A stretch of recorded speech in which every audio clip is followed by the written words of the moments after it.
Good afternoon, and welcome everybody to Live at the Waterhole with myself, Chad Hobson. I'm going to be your naturalist for the afternoon.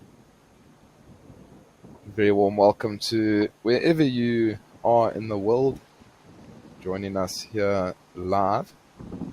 Just a reminder to everybody that this is live and interactive, so please do send through your questions and comments. You can use the hashtag WildEarth on X. You can join the conversation on our YouTube channel.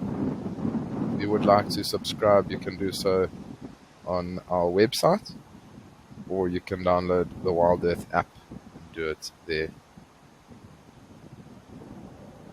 So we are starting out this afternoon at Tembe Elephant Park in northern KwaZulu-Natal. We've got two beautiful elephant bulls that are down at the water, and that one at the back there is a very, very big elephant bull. Look how beautiful those tusks are.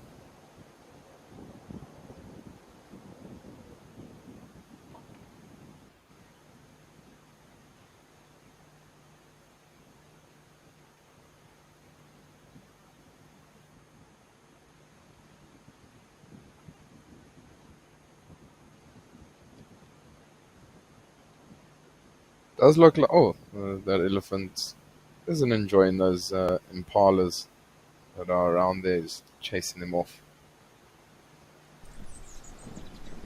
I think if I was a impala, I'd definitely also move out of the way of a massive elephant bull like that. I mean, it does look like these elephants have been either in the water, swimming, or just throwing water on themselves. They look quite dark in color.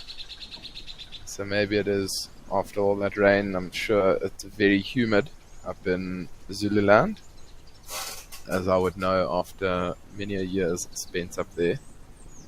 So they might just be cooling themselves down, throwing the water on themselves. I mean, you can see that they're a lot darker compared to normal. They're normally quite grey in color and a lot lighter.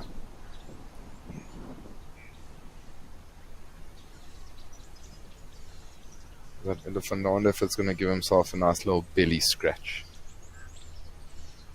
There we go.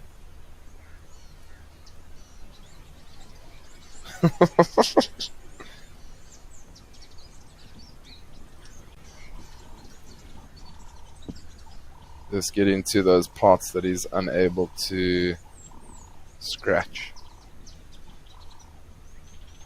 Well, there's also a small little warthog at the back there behind this herd of impalas.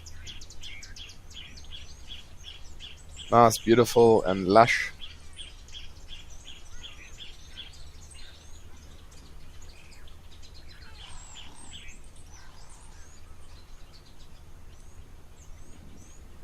Does seem like there is a little bit of wind this afternoon. But I'm sure after these elephants have given themselves a nice little bath, with that wind it's going to be able to cool them down quite a lot. Sometimes you'll see elephants will throw water on the backs of their ears, and as they are then just resting, they'll often just put their ears out and allow that wind to hit the backs of their ears to cool themselves down.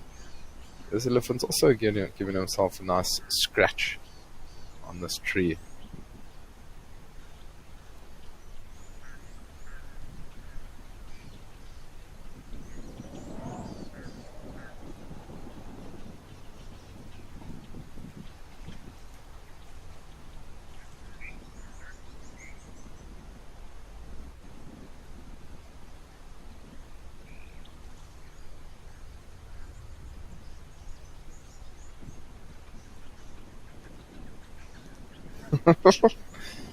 Juliet, morning Chad. It's chilly and misty here in the UK. You snuggled up on the sofa with your puppy. Looking forward to a great day at the waterhole.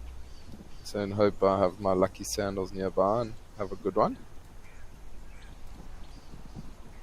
Thanks very much, Juliet. The lucky sandals aren't too far away from me. they are around. So maybe we'll get a cat or two this morning or this afternoon here live at the waterhole.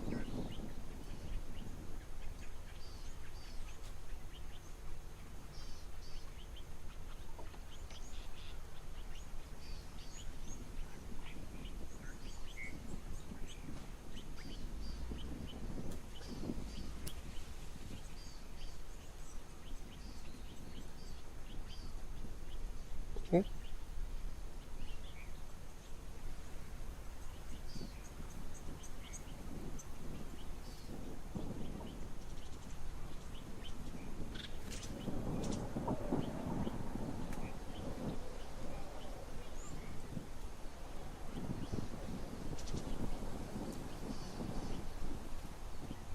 Sure, look at that herd of impalas running.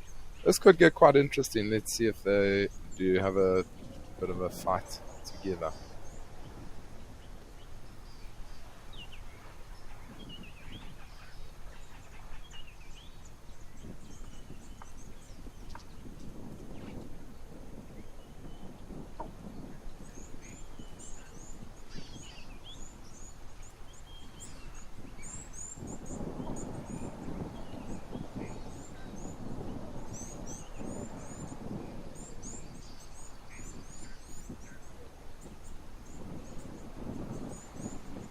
And these are two still, excuse me, two younger elephant bulls. They're just sort of trying to establish dominance between them. There'll always be one that's more dominant than the other one. Oh. And now he's decided to have a swim.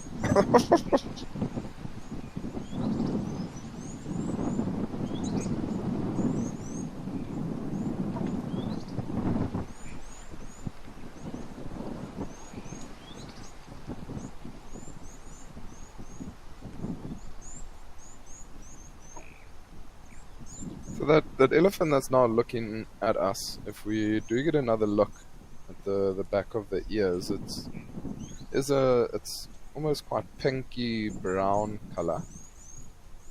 If we do get to see, you'll understand what I'm talking about. But it's just it's a lack of pigmentation in the elephant, and it can be caused by genetics, nutrition, the habitat, the age. There you can see it's a lot more pink in color.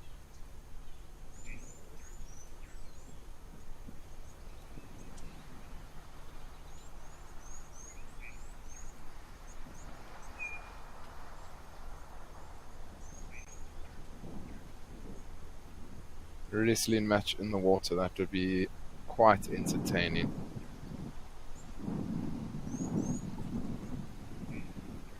Oof, look at this elephant having the time of its life. I think also it must be quite nice for these elephants to be in the water. I mean, to take quite a lot of that strain or the weight off their feet. I mean, holding up 3 or 4 tons of mass all day, every day, must be quite something.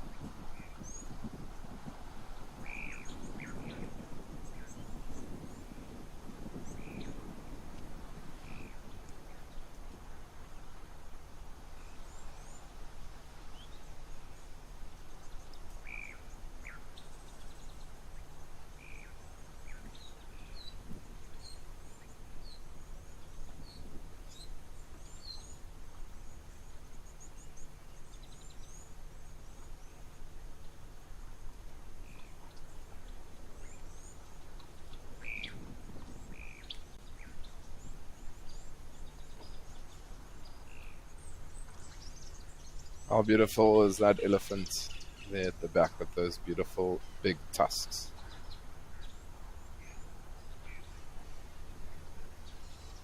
What a way to start the show with these elephants having the best time.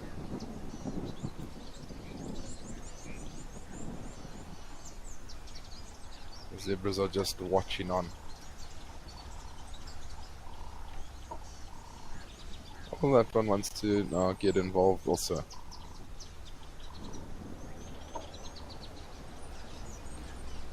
As these elephants do seem like they are wandering off, why don't we quickly have a look at the weather and see what's happening?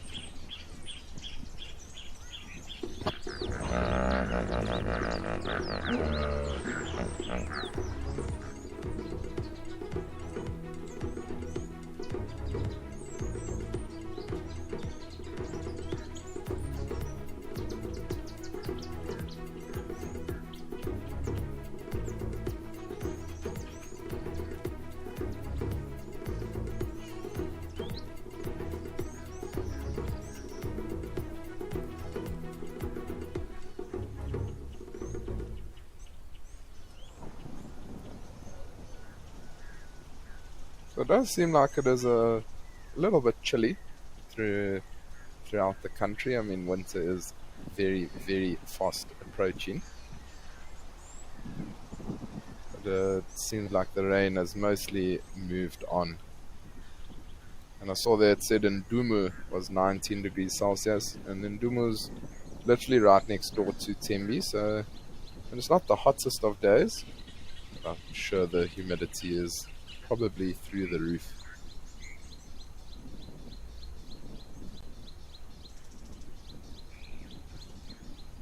I was gonna say, Impala, you better get out of the way quickly. That elephant just meandering towards it, and maybe we'll see here this elephant use one of these small little puddles here to create a little bit of mud and throw it onto himself. What a magnificent beast.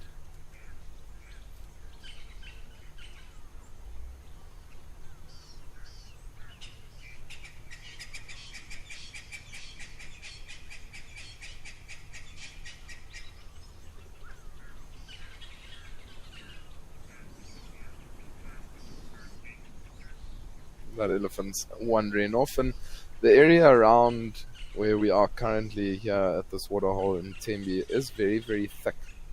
So often if the wind does start to pick up, elephants will often start to head towards a more dense area to try and get away from the wind. And you can imagine those massive ears of theirs acting like almost a funnel with the wind. So they do tend to spend quite a bit of time within the more thicker areas if it is very windy. So I'm sure after they've had this beautiful little play around here and a drink, they'll most likely head into those sand forested areas where the wind won't be so hectic.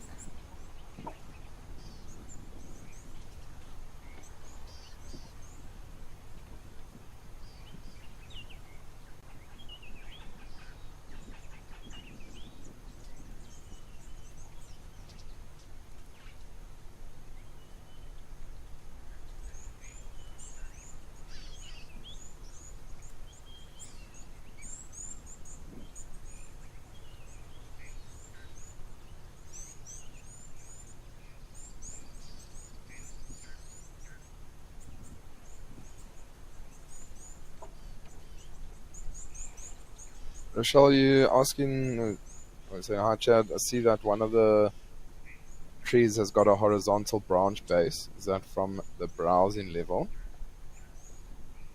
I think you are talking about one of the trees a little bit further onto the left hand side, and it is from the browsing.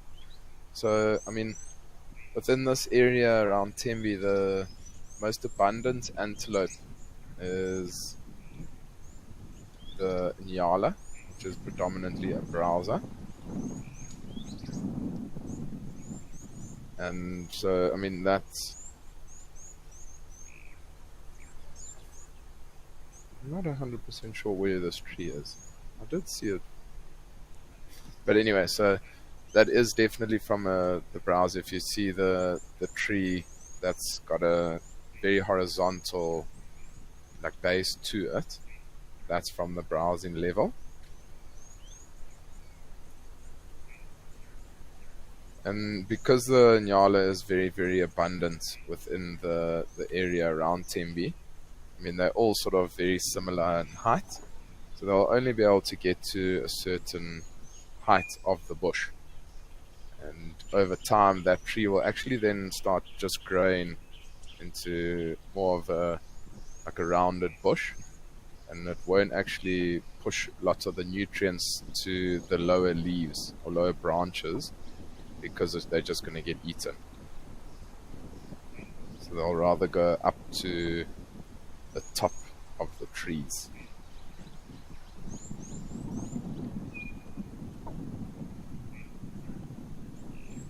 Joe Miller, he's saying good Pers Day, Wild Earth and Chad. Good Pers Day to you. Juliet is saying you can't always tell if an animal is enjoying themselves, but if you put elephants and water together, there is no mistake. Absolutely. Elephants and water, they will always.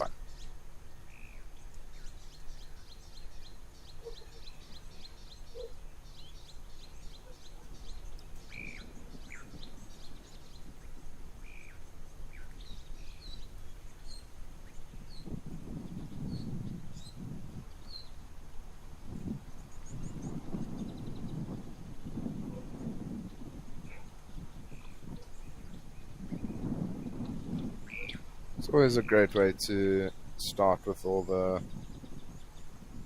elephants having fun. And now it's a lot more calm and peaceful with the zebras.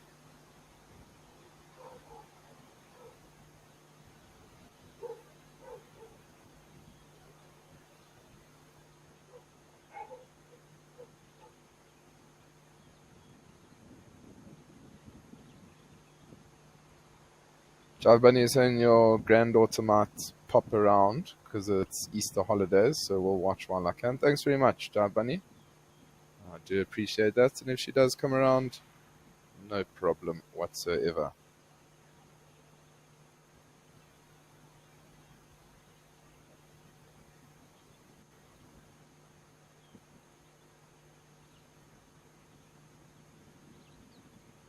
I think we've had a great start here at Tembi, but why don't we head over to a different location and see what is happening?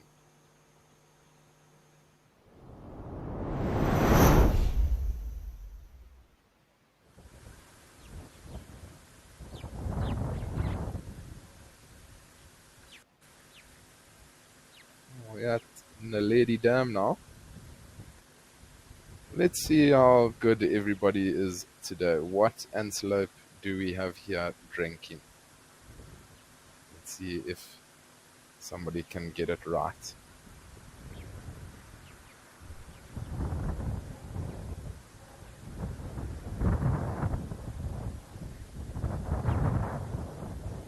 It's one of the smaller antelopes that we do get.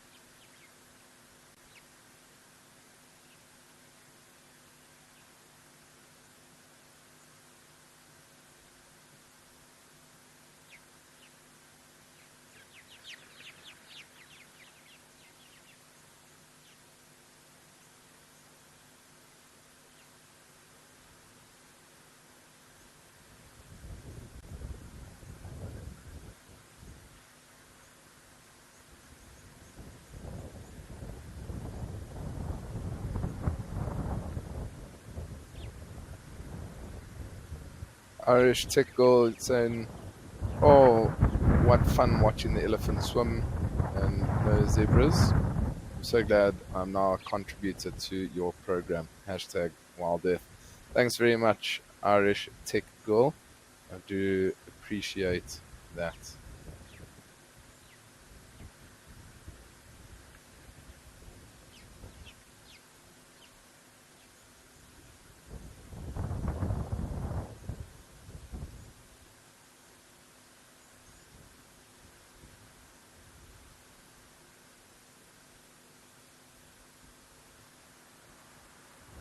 Jive Bunny, you are correct indeed.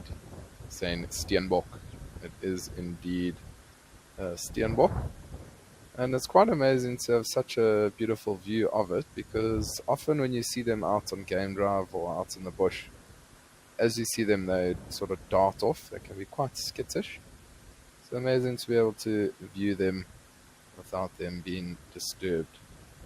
And you're saying those cute little horns. Indeed.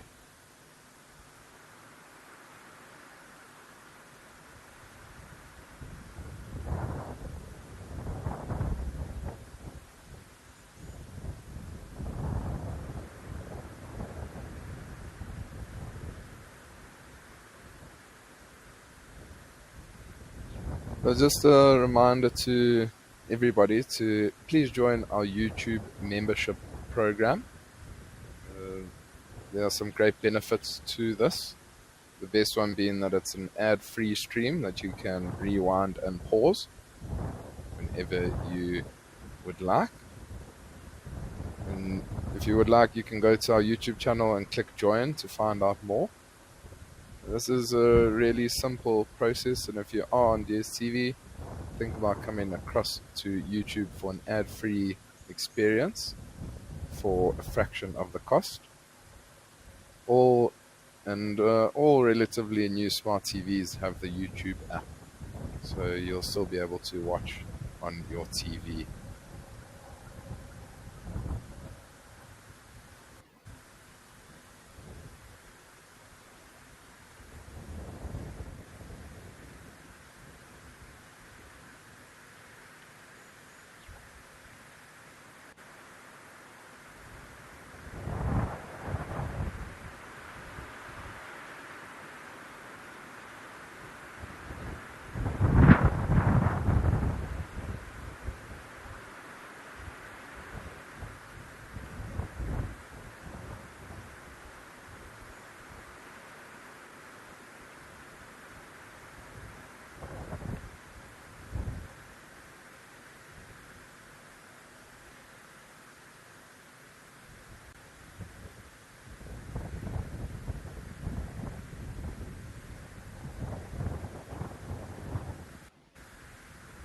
Thought it was raining when that Steenbok was there, but I think I am mistaken. It is nice to see that Naledi is a little bit more clean. There's quite a lot of algae and things like that around not too long ago, so nice to see it's all clean.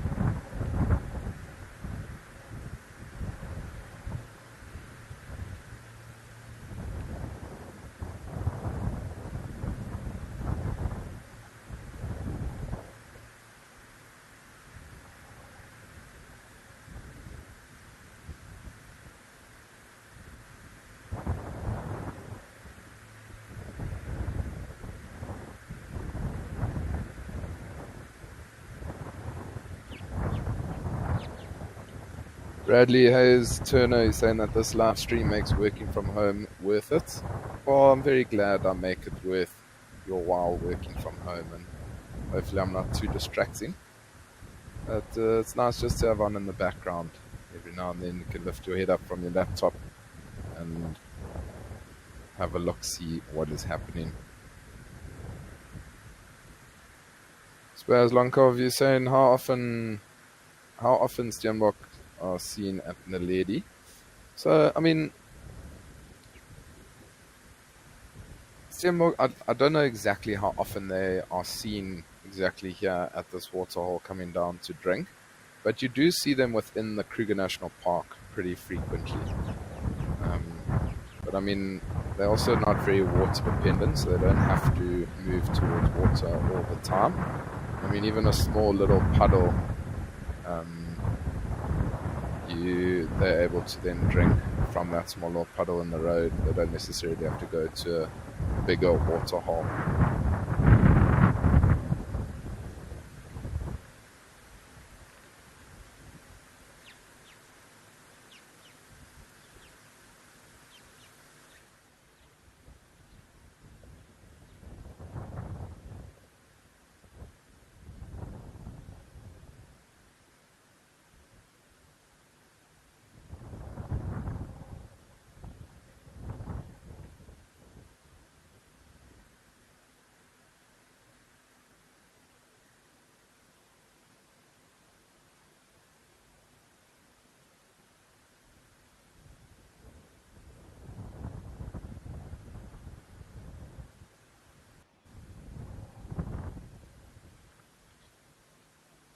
Harry K, South Africa, is saying, is it true that the Steenbok covers its droppings once it's finished?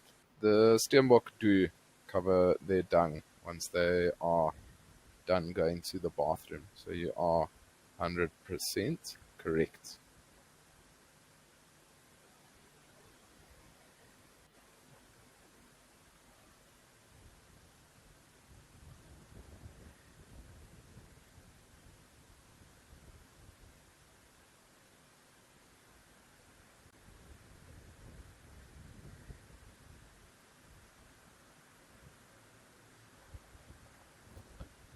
And you're saying good afternoon, Chad. You are watching on YouTube, but don't know how to comment. And you say, I'm old and not tech minded. Smile. Um, to be honest with you, Diane, I'm gonna see how to do that, to comment on the YouTube channel, because I'm uncertain of how to do that. So I have asked the director if he can let me know once he knows, and then I will let you know.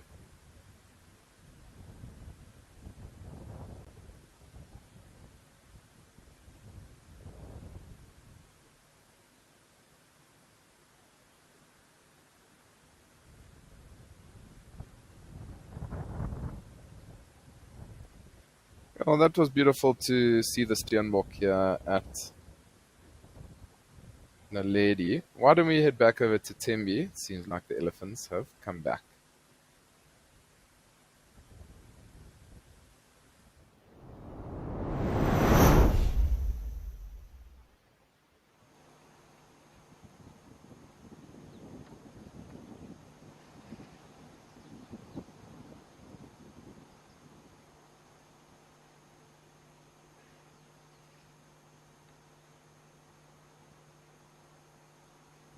Maybe the elephants were here. Leander, maybe I'm going crazy. I don't see any elephants there.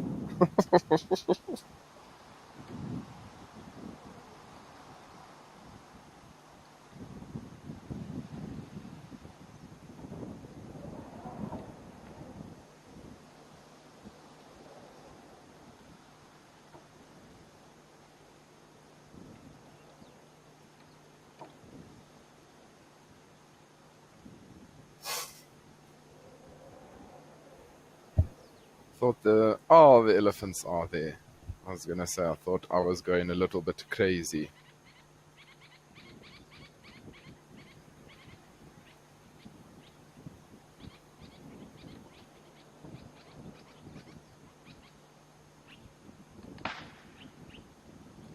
Sound like a breaking branch.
That's often how you can find elephant herds. Is if you see their tracks going into an area and there's no other tracks of them, you can just switch off your vehicle and listen out for that loud crack.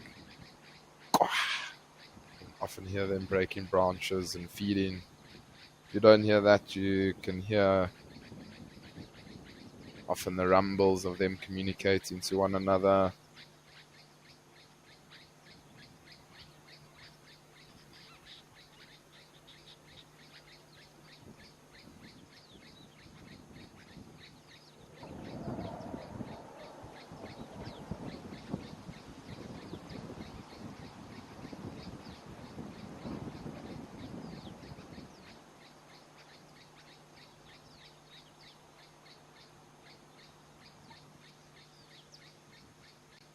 Yeah, it does seem like the elephants have slowly moved off.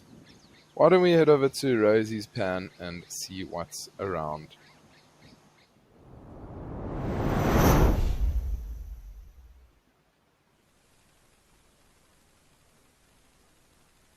Oh, we down here at Rosie's pan.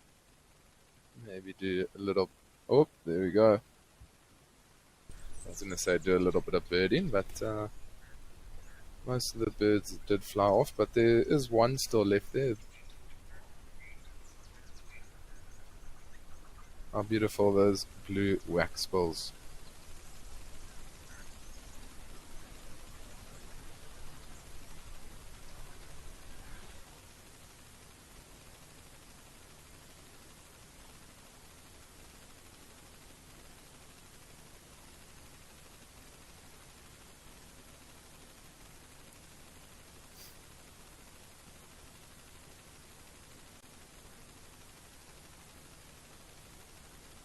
So the thing about birding, you got to be very, very quick.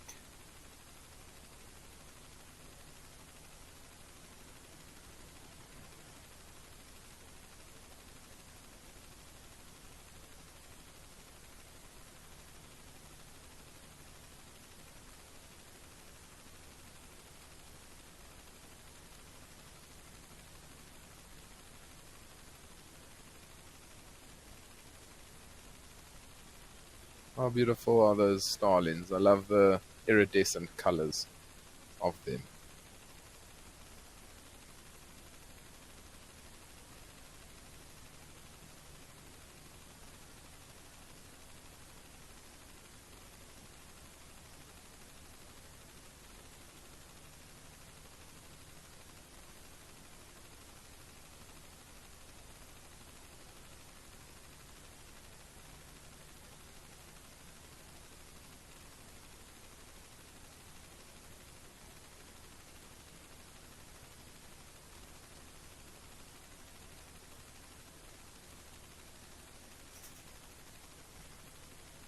They've got that beautiful sheen to them.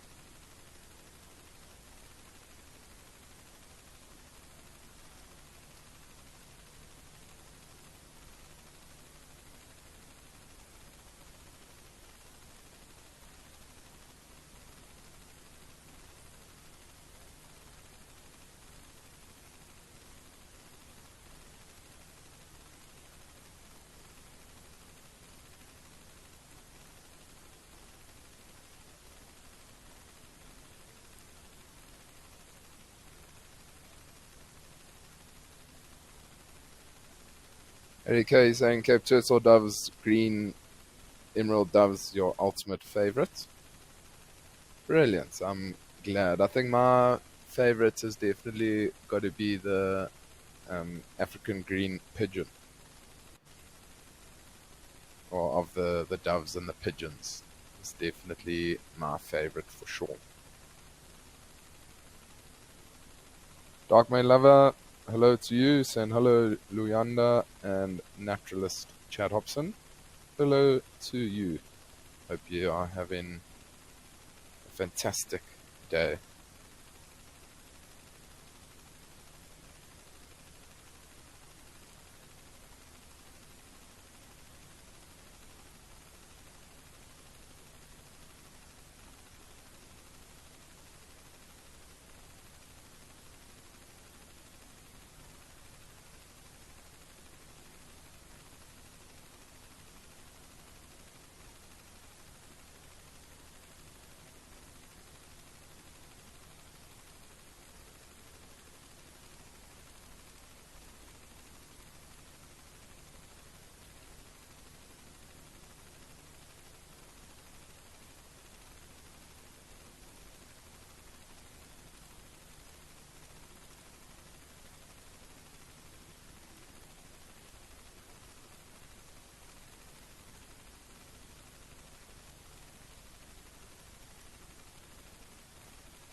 Oh, we're just about to get focused on that starling, and then it had to fly away.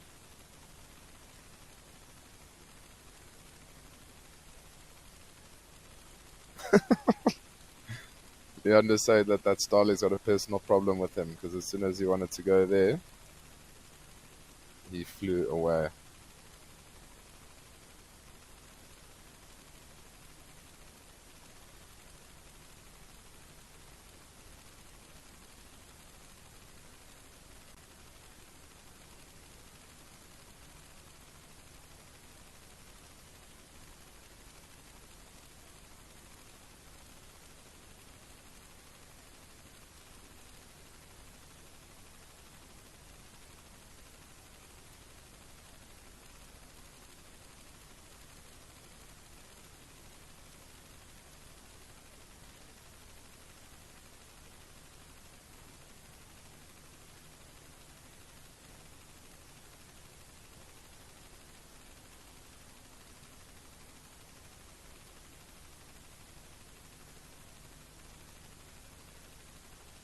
Does look like there is some more rain potentially on the horizon there. I mean, those dark grey clouds.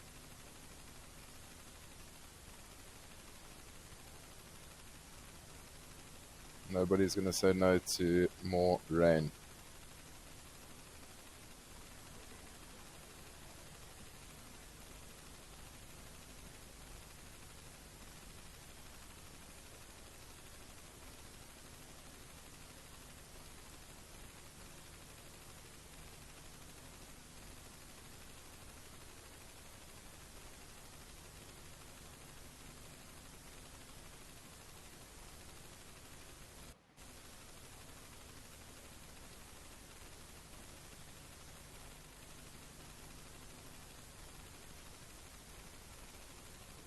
And Miller is saying that Africa sure does have some beautiful birds.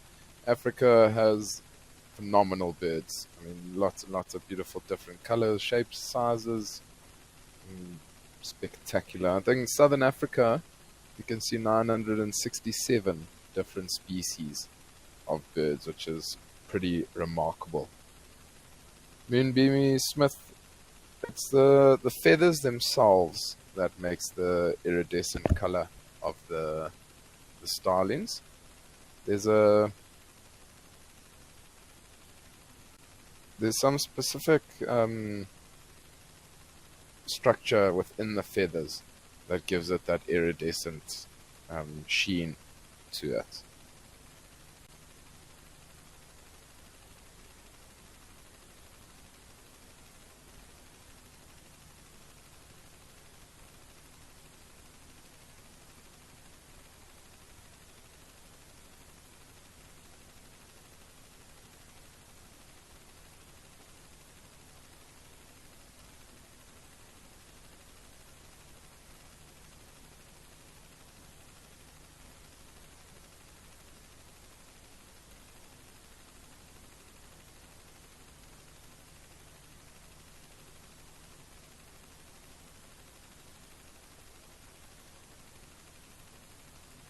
Yeah, well, I think let's head over to Tau Lodge in Madikwe. We'll have a scan around that waterhole and see what there is.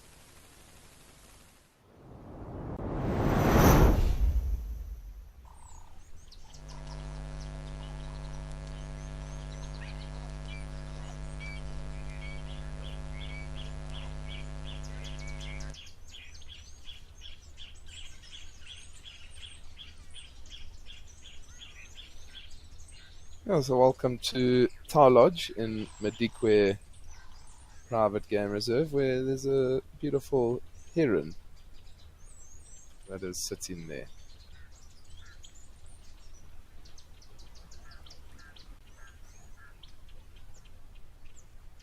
So, grey heron. Yesterday we were able to see the difference between the black-headed heron and the grey heron. And a crocodile. How's that?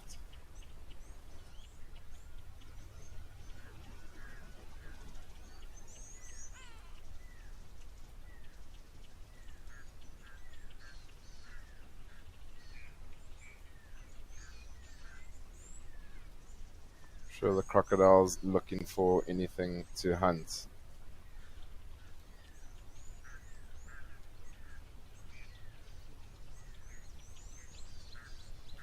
Maybe some fish.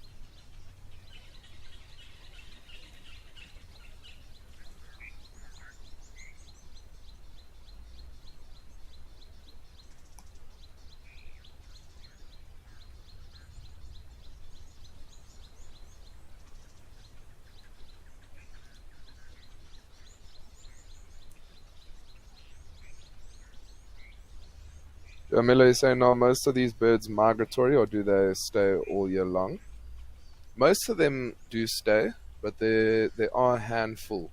I would say there's much more.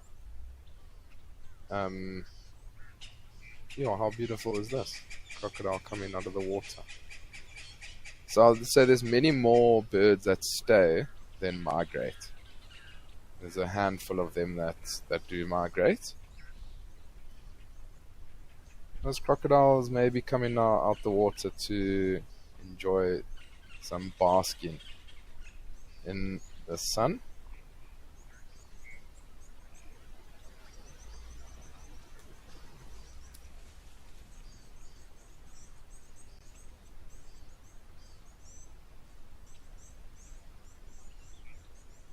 It would be crazy if there was a tail inside the mouth, Luyanda. We'll just have to keep a lookout.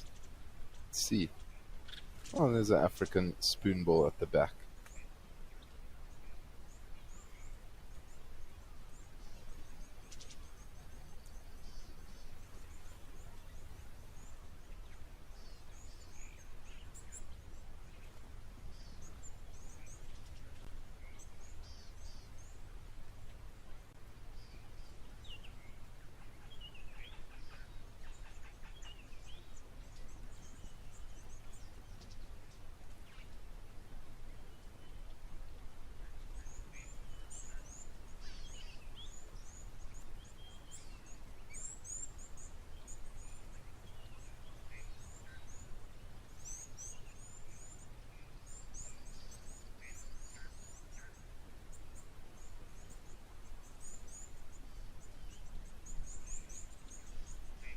Couldn't agree more, Moonbeamy Smith. So in Africa has beautiful everything. You're particularly in love with the sunsets. The sunsets are phenomenal. Pretty much anywhere you go in Africa, but I would have to say personally, I mean I haven't been all over Africa, but personally the best sunsets for me would have to be in the Kalahari when I was up at Swalu, and then also in Botswana. Botswana, it's then the Okavango Delta. It's just such a spectacular area.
Apologies, everybody. We had some technical difficulties there, but it seems like we are hopefully now back up and running again. Apologies for the radio silence. But it does seem like that crocodile has just moved a little bit further up the bank and is now fully immersed in the sun.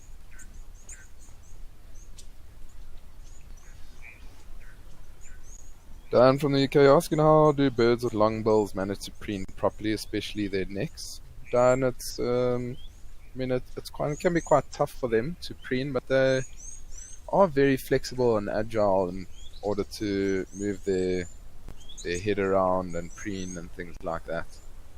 And I mean, they might not be able to preen certain spots, but they'll like have a bath, a dust bath, or have a water bath to try and then get rid of some of those older feathers and things like that.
Patrice McGargan is saying that the white shoreline at the back looks like a glacier.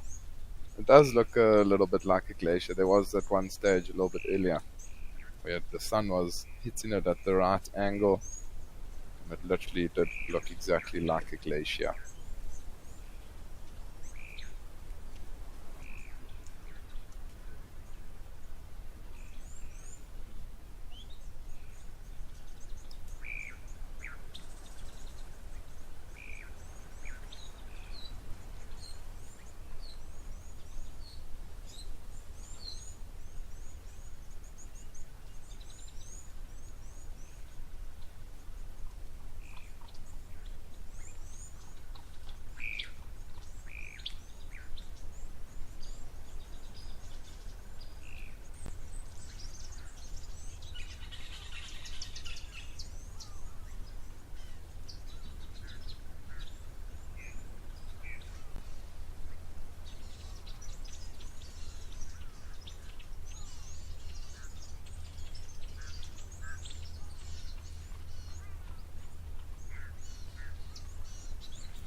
Maybe just have a quick scan around the water. Oh, blacksmith. Oh, sorry. Blackwing stilts, not blacksmith, blackwing. Lots of bird names running through my head at the moment. So let's just have a quick little scan around the water and see if there is anything worthwhile.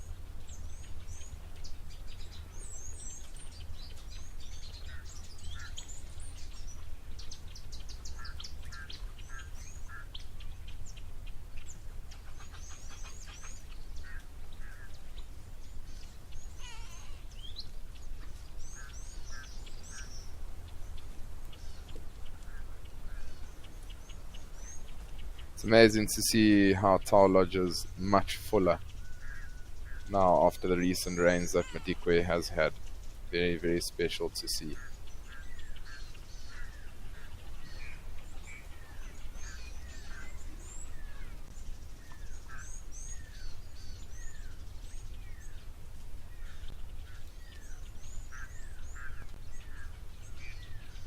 some nice sunshine.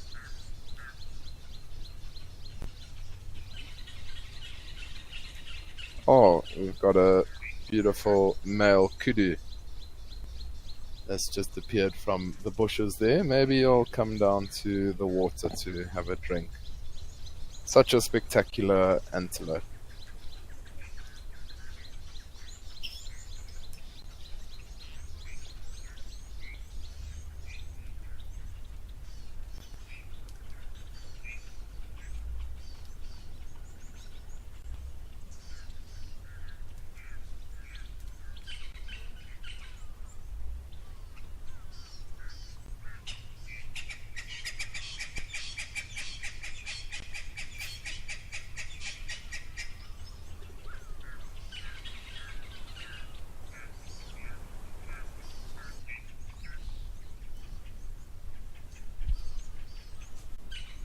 And Kerry, you're wondering what the biggest animal a single crocodile can take down. So, sure. I mean, a crocodile will be able to take down pretty large prey. I mean, even for instance, say this kudu, that crocodile grabs the kudu and then pulls it under the water. They'll be able to keep it under there and kill it. Do that death roll of theirs. So, I mean, anything like a wildebeest or kudu, nyalas, things like that, it doesn't generally go for anything much bigger compared to that. And so having a look at this kudu, seeing there how he's horning the ground. And often it is a territorial display that they do. And it's also to try and make themselves look a lot bigger. If they get a lot of mud on their horns,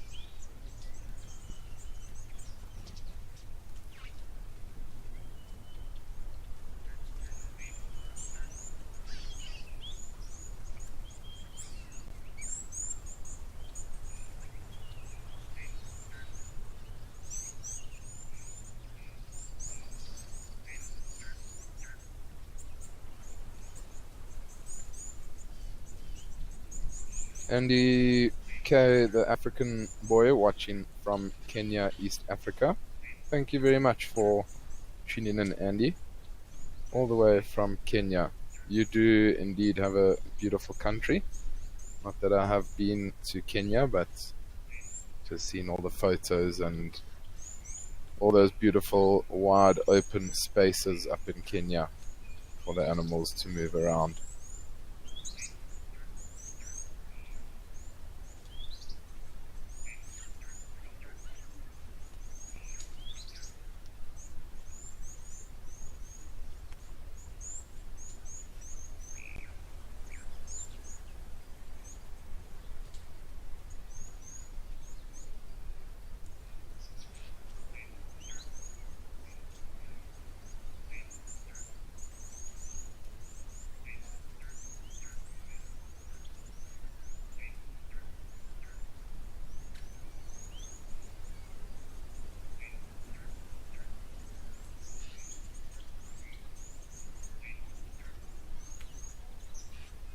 Oh, beautiful herd of elephants coming down to Tower Lodge. This will be spectacular.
So, I mean, you can see that these elephants, I mean, the color is a lot different compared to the ones that we saw a little bit earlier at Tembe. And all that it is that these elephants have been spending time within a different area, different habitat. The habitat will just be, or the soil type will be a little bit different. And the soil type will be very, very rich in iron. So that's what it gives it, that reddish color. And that's just from those elephants dust bathing in that reddish soil.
As fast as those elephants came down to the water, they just disappear. At least we did get a beautiful view of them.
Jamie, you're asking why is it only buffaloes called Duggar boys and not other animals like warthogs?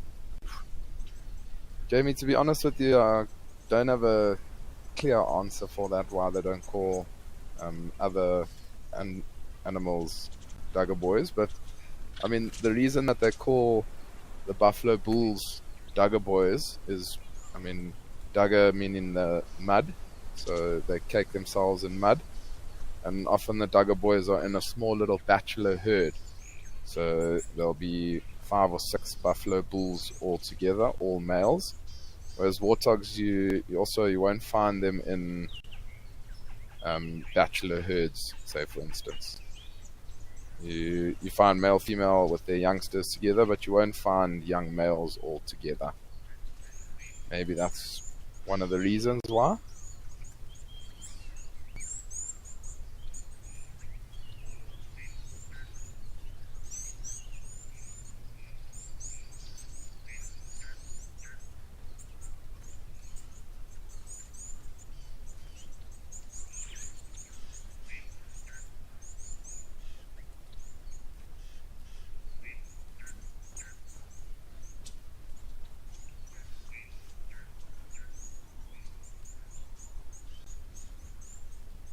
Yeah, I think we've had a beautiful time here at Tau Lodge. Why don't we head over to Old Donyu, Kenya, see what is happening.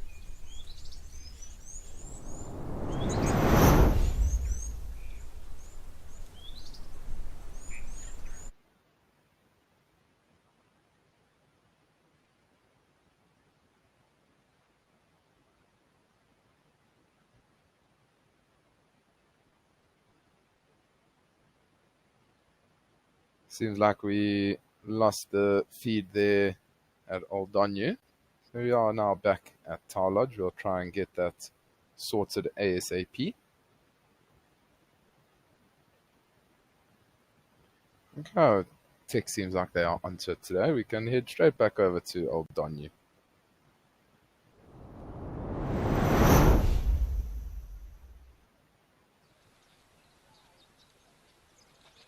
Oh, beautiful.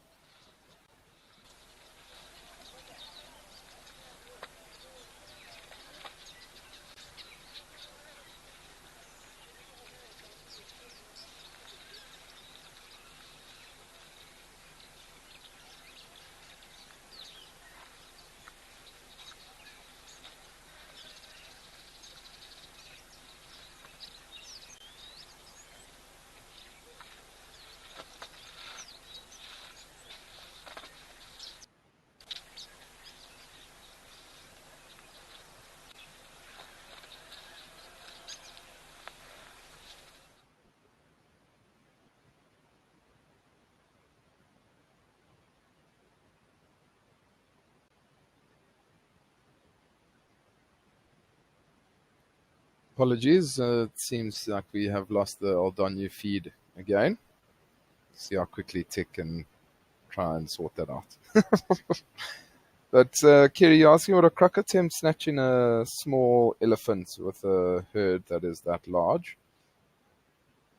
Kiri, to be honest with you, crocodiles very, very opportunistic animals, so they would literally take any opportunity that they can. So even if there's lots of elephants drinking, and if that crocodile is able to grab onto that elephant and pull it into the water quite quickly, it would definitely go for that. I've seen a couple of videos before of crocodiles latching onto an elephant's trunk and being swung around and flung around. But it would be quite a lot of effort to pull down an elephant, but if it gets it right, it will be able to eat for quite some time.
I think we are going to head to Camphor's Dam in Kimberley. Let's have a change of scenery, see what is happening there.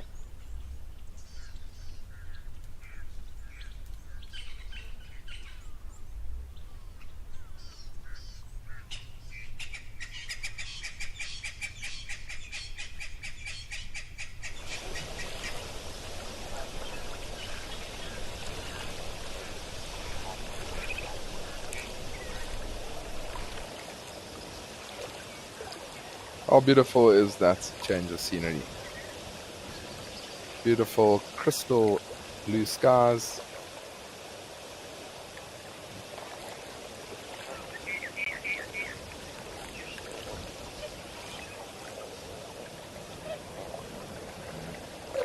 Beautiful herd of flamingos.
Beautiful to see all these flamingos.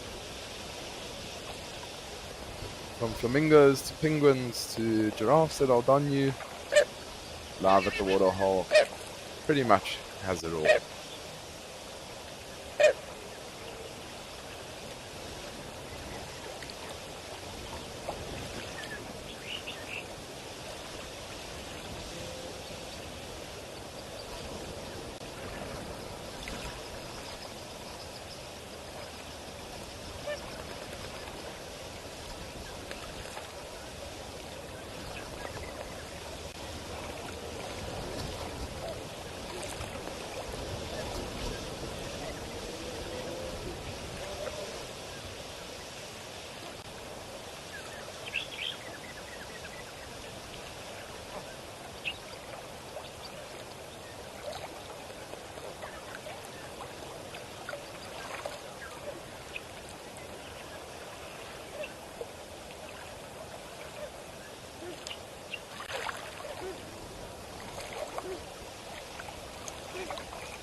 That's just to take in nature, enjoy the sounds of these birds as they are just feeding and resting around Camphor's Dam.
Wonder where that herd of wildebeest and springbucks might be. We often get to see that golden wildebeest here at Camphor's Dam, which is always a nice treat to see. Not something you get to see all the time.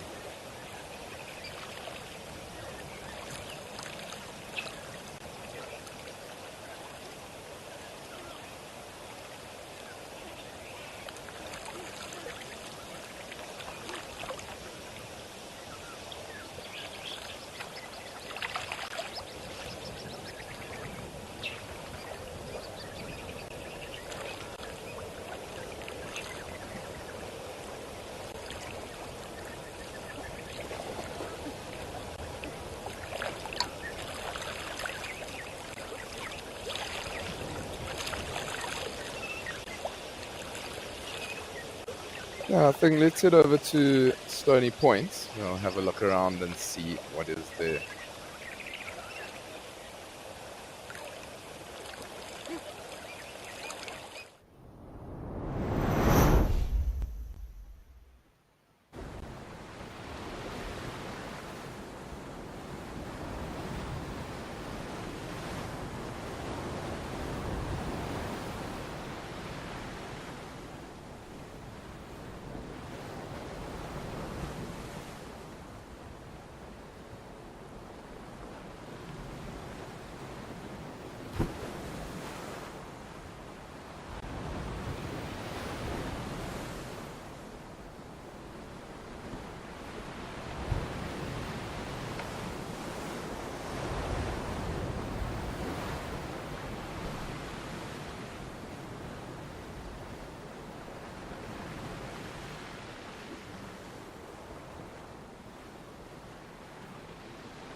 Yeah, welcome to Stony Point. We've got a egret.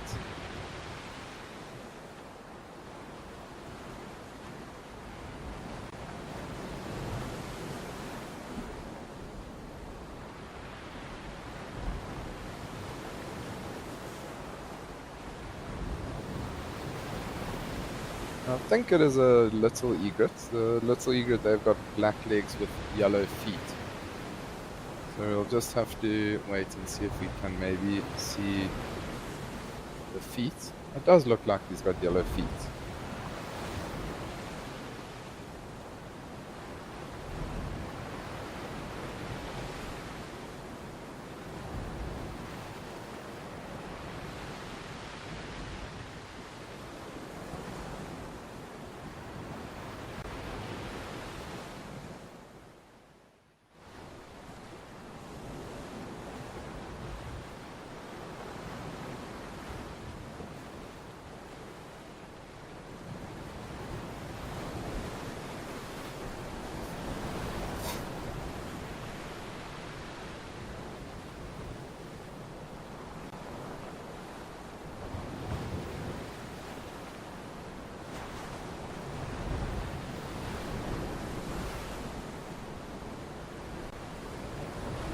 Waiting in anticipation to see if this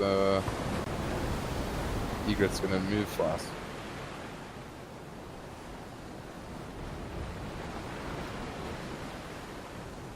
There we go, you can see the yellow feet there, so it is indeed a little egret.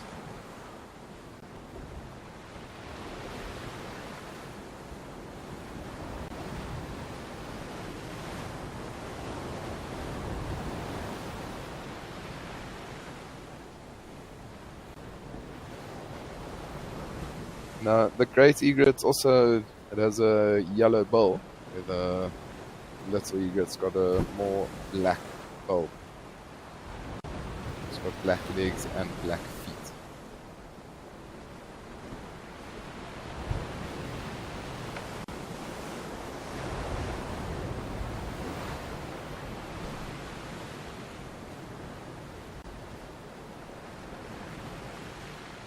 I'm trying to see exactly what this egret is feeding on.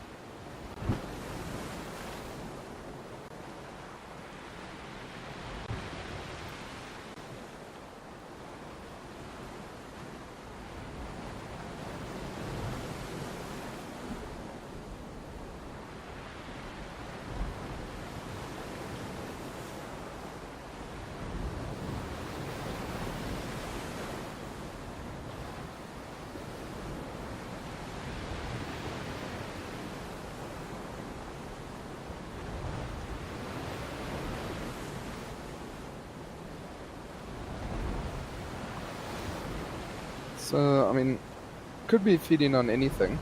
Could be feeding on little crabs or crustaceans, something like that. But it looks like it's waiting for something to move and then goes for it.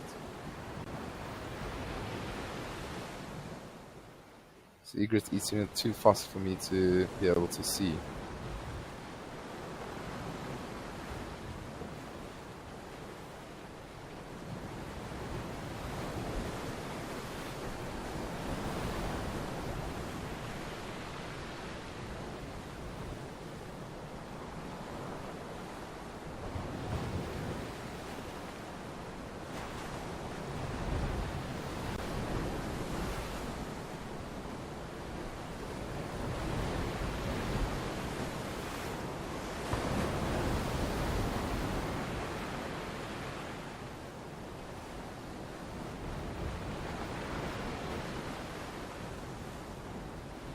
I can only imagine there's lots and lots of life under all those things there. I can also see exactly what it is.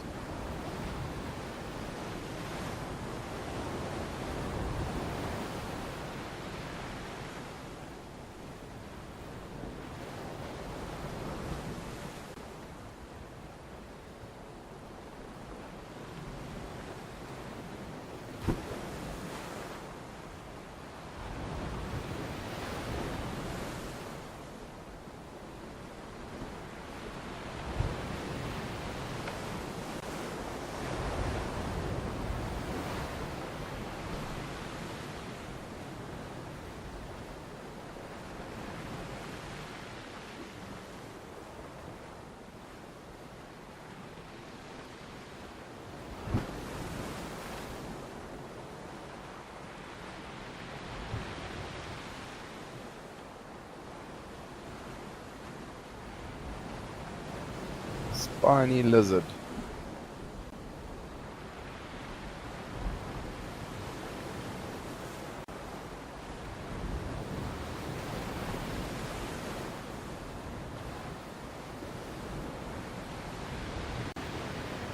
The spiny-tailed girdled lizard that we are looking at here. The other day we actually saw one with looked like a youngster. It's most likely a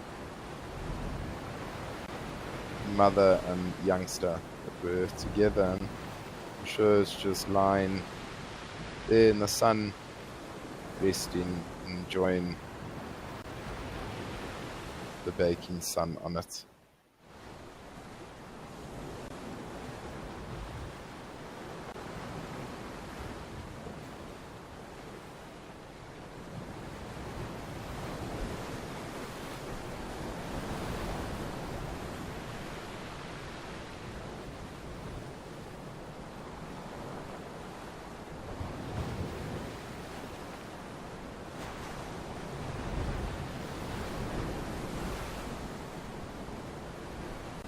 And the Dussie, how beautiful is that sight?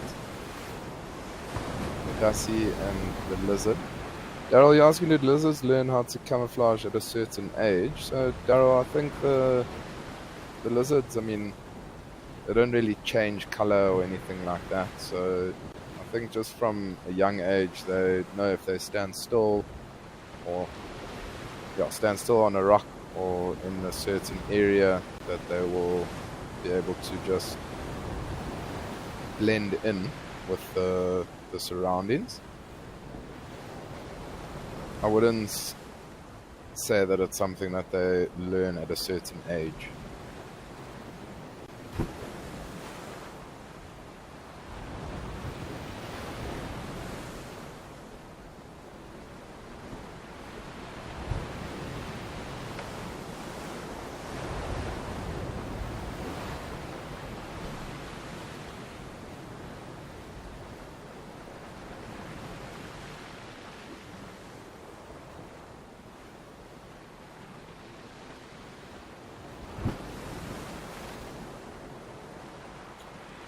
It's actually beautiful just to sit back and close your eyes even.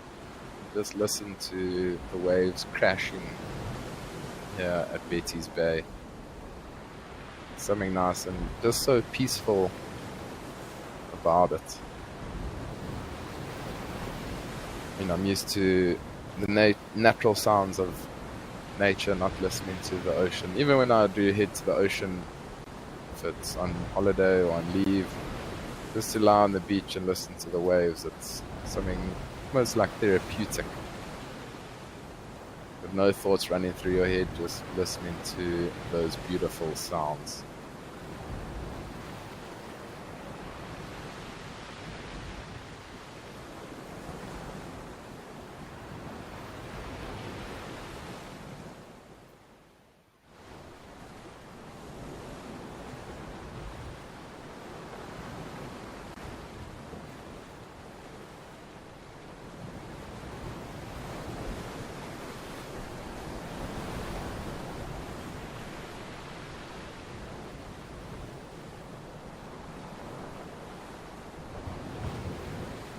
And are you saying that you read that Dussies are closely related to elephants? How are those relations traced between animals?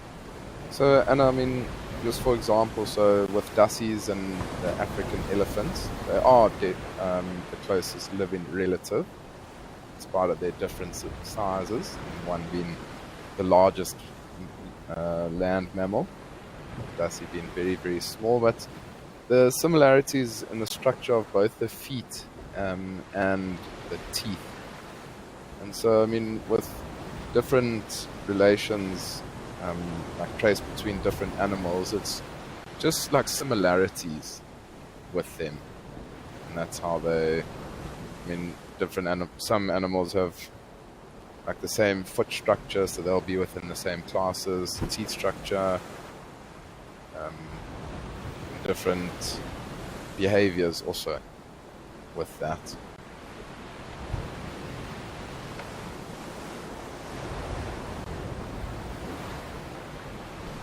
Juliet, Thanks, Chad. I have enjoyed today's show, but have to go out now. I believe you're off gallivanting after tomorrow, but I'll miss Friday's waterhole because of work.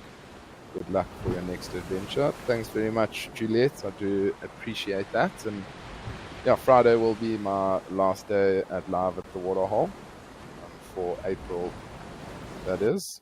Got some other things planned, and then I'm actually heading up to the Timbavati for 10 days to go and do some freelancing guiding up there. But we are now at Juma Private Game Reserve. I think we lost Stony Point there.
Apologies for that, everybody.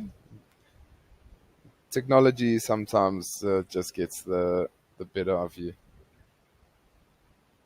Okay, we're going to head over to Ukuguyu, see what's happening there.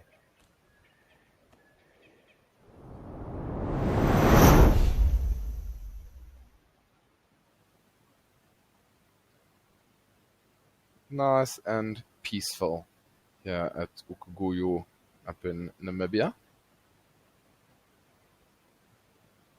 Does seem like there's quite a lot of green. Maybe over the last couple of days there's been some decent rainfall here at Ukuguyu. Because even if you look off into the distance, you can actually see quite a lot of greenery around the waterhole. Even here closest to us, between the water and us. Lots of green. Well, that's very nice to see. Seems like the animals, though, have all moved away from this area.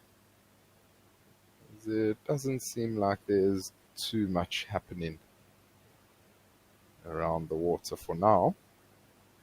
But we all know that that can change within an instant.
do the same here.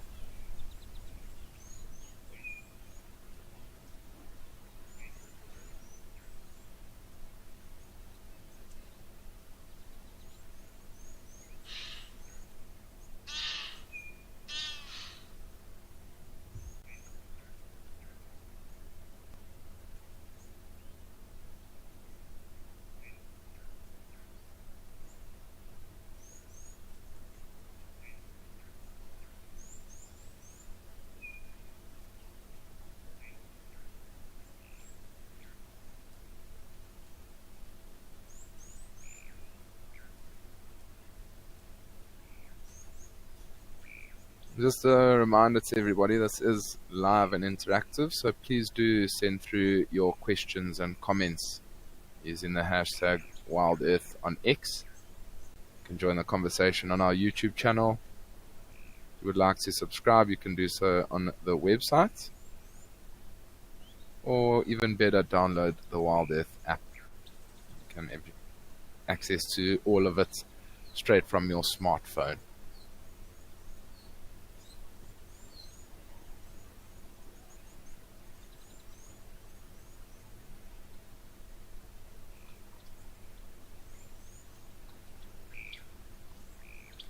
Okay, we are going to head over to one of the locations and see if we can spot some elephants.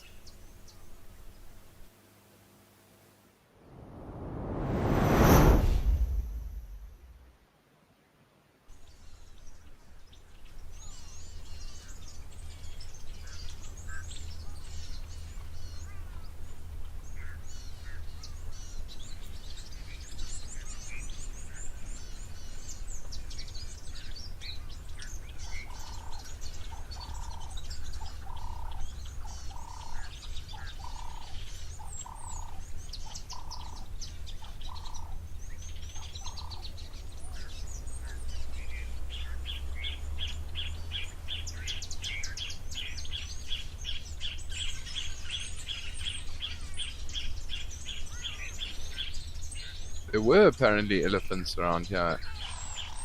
Just trying to see if we can maybe find where they were. Unless they have now decided that they are burrowing animals, then they've burrowed into the ground. Which I highly doubt they've done.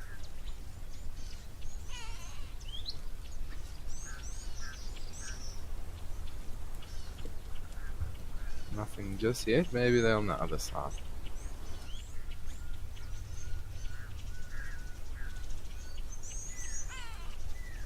There's a giraffe.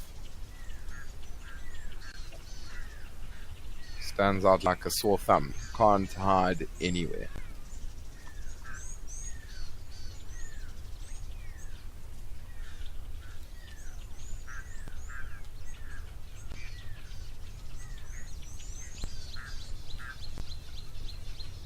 You'll often find the giraffes feeding on smaller trees. Everybody's thinking, wow, does it have to bend down all the way there? Why doesn't it go to the much bigger trees, or maybe in the banks of rivers and things like that? But often the smaller trees, they produce a lot more, or they give off a lot more nutrients to the animals. So you'll often find even elephants will often feed on very small shrubs because they're very soft, very, very nutritious.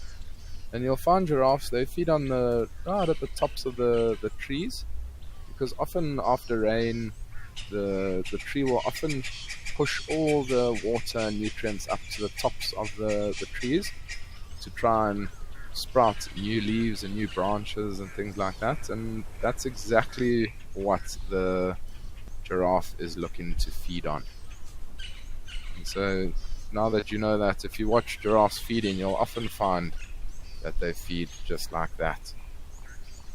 And it makes complete sense when you think about it, why they do that.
There's the elephant.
Let's see, maybe this crocodile can find something to eat here in amongst all the grass.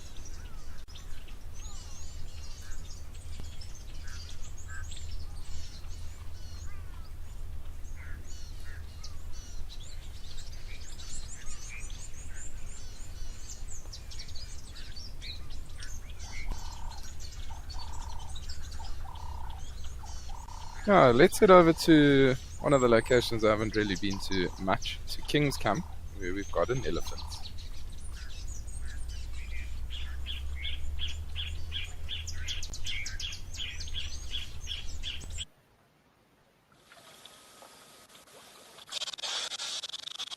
How beautiful is that?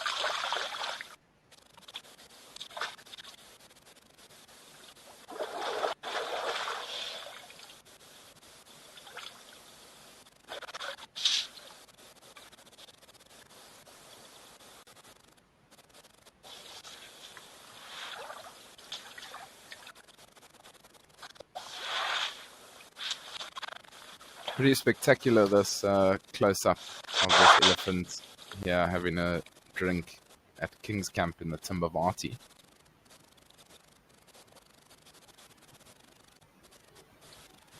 Can see all those beautiful wrinkles on it. Actually looks like he's got a little bit of sleep in his eye.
It's amazing that that elephant chose to drink right there at the camera for us. Pretty spectacular.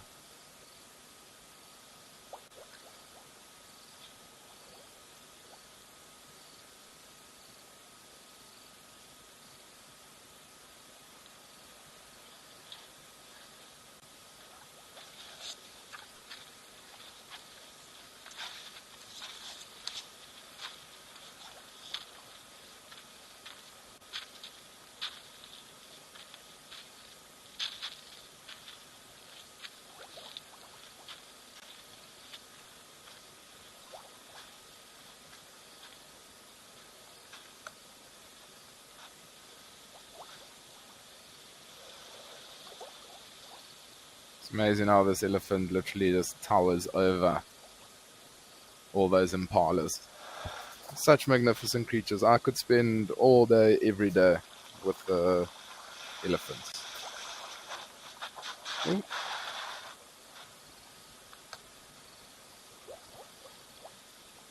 The elephant got a little bit of a fright, something there in the bushes.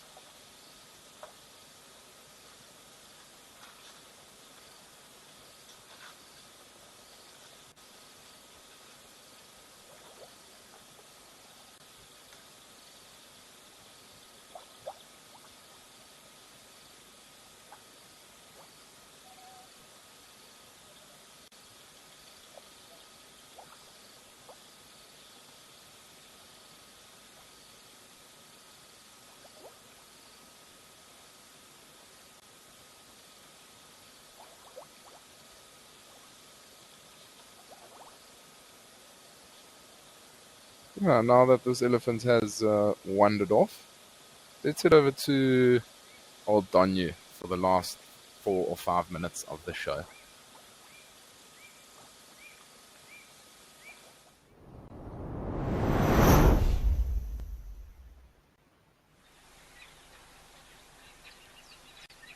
Oh.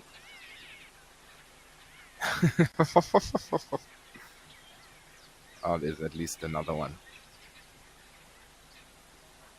I was gonna say, sure, that is just bad luck there.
Beautiful close-up of this male giraffe here at Ordonio with a little red-billed oxpecker on him.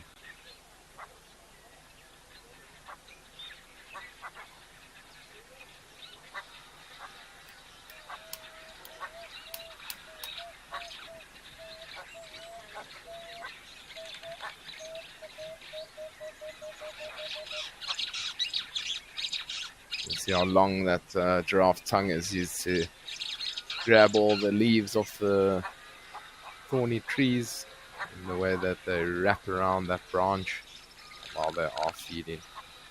Such a beautiful animal. You can see that also that big hump on the head. That's actually from fighting. So you'll often find older giraffes will get that.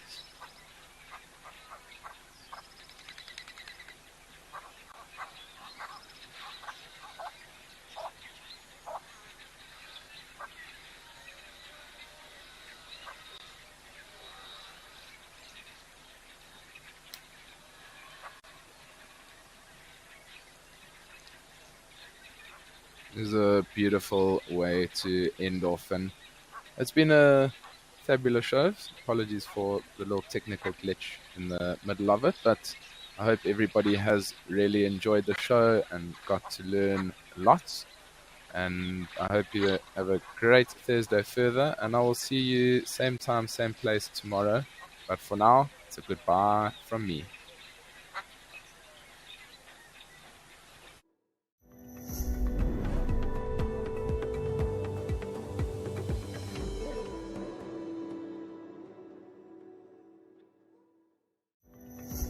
Good afternoon, everybody. Welcome to Juma Private Game Reserve here in the Sabi Sands. I'm just hanging out here with my honey badger friend over there on the counter.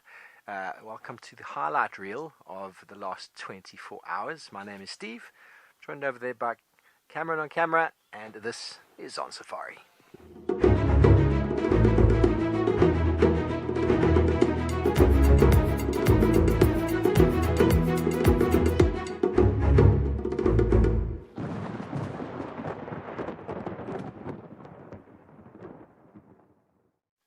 Hello everybody, good afternoon, happy Thursday, wherever you find yourself in the world. Welcome on board again to On Safari, where Cameron and I are going to be running through some highlights that we had over the last 24 hours. Now don't forget, we're live and interactive. We'd love to hear your questions, so send them through using the hashtag WildEarth. On Twitter, go to the YouTube chat stream, or you can also send them through on the website. Now, obviously, hearing from you is quite helpful, and we're starting off this afternoon with a clip